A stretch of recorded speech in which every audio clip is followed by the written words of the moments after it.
masalah BIMTEK Pak, ini kenapa harus di Aceh Tenggara diadakan? Kita membagikan semua rata. Mungkin tahun ini di Aceh Tenggara, lain tempat mungkin di Aceh PD, lainnya di Aceh Timur, lain sebagainya. Kita bisa merata seluruh Aceh. Dari khusus di Aceh Tenggara ini, pandangan Bapak untuk Aceh Tenggara ini ke depan ini seperti apa nih Pak? Ya, maka kita lihat seperti kita bilang tadi, Aceh Tenggara membutuhkan kemajuan ya, di segi apa saja. Infrastruktur, ekonomi, dan juga yang perlu kita garis bawahi adalah kita ingin menjual Aceh Tenggara kepada dunia dengan keadaan alam yang serba bagus, yang serba tidak ada di depan.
Lebih maju, lebih berkembang di segi apa saja, ekonomi, infrastruktur, dan lain sebagainya. Oke?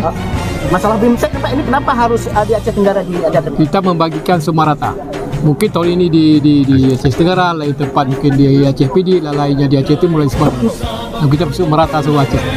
Dari khusus di Aceh Tenggara ini, pandangan Bapak untuk Aceh Tenggara ini ke depan ini seperti apa nih Pak? Ya, maka kita lihat seperti kita bilang tadi, Aceh Tenggara membutuhkan kemajuan ya, di segi apa saja. Infrastruktur, ekonomi, dan juga yang perlu kita garis bawahi adalah kita ingin menjual Aceh Tenggara kepada dunia dengan keadaan alam yang serba bagus, yang serba tidak ada di tempat lain. Ini yang perlu kita wanti-wanti, dan insya Allah saya yakin dan kita bersama wartawan semua cuma buat ekspos sebanyak-banyak mungkin di merata dengan negara supaya pendatang orang-orang luar datang ke Aceh Tenggara untuk melihat keindahan Aceh Tenggara. Pak, gimana sambutan warga Aceh Tenggara terhadap Bapak? Ya alhamdulillah, ya menyenangkan lumayan.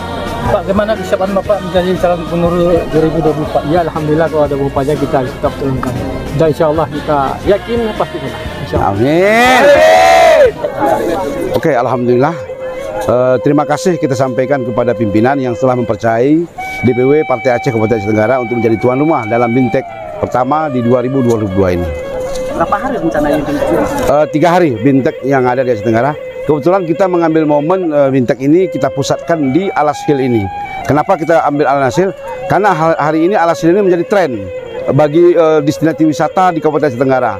Kita lihat sendiri bahwa alamnya ini sangat luar biasa dan sangat menjanjikan untuk wisata-wisata yang lain.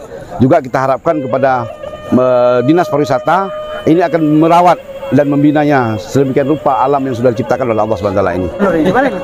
Terima kasih sekali kepada masyarakat Aceh Tenggara yang sudah menyatakan sikap untuk mendukung Mualim. Insyaallah mudah-mudahan dengan Mualim menjadi Gubernur Aceh 2024, insyaallah Aceh akan membangun. Karena beliaulah sesuatu yang komitmen dengan perjanjian Helsinki itu tersebut. Amin. Dan satu lagi saya ingin sampaikan juga bahwa adanya di Aceh Tenggara menjadi tuan rumah sebagai BIMTEK ini, kita juga akan menyampaikan kepada teman-teman yang hadir di sini dari Partai Aceh ataupun di luar Kabupaten Tenggara agar berbelanja di pusat-pusat pasar dan juga pasar tradisional yang ada di Kabupaten Tenggara, sehingga kehadiran kami di sini dari Partai Aceh akan membawa dampak ekonomi yang lebih baik kepada masyarakat Aceh Tenggara. Oke.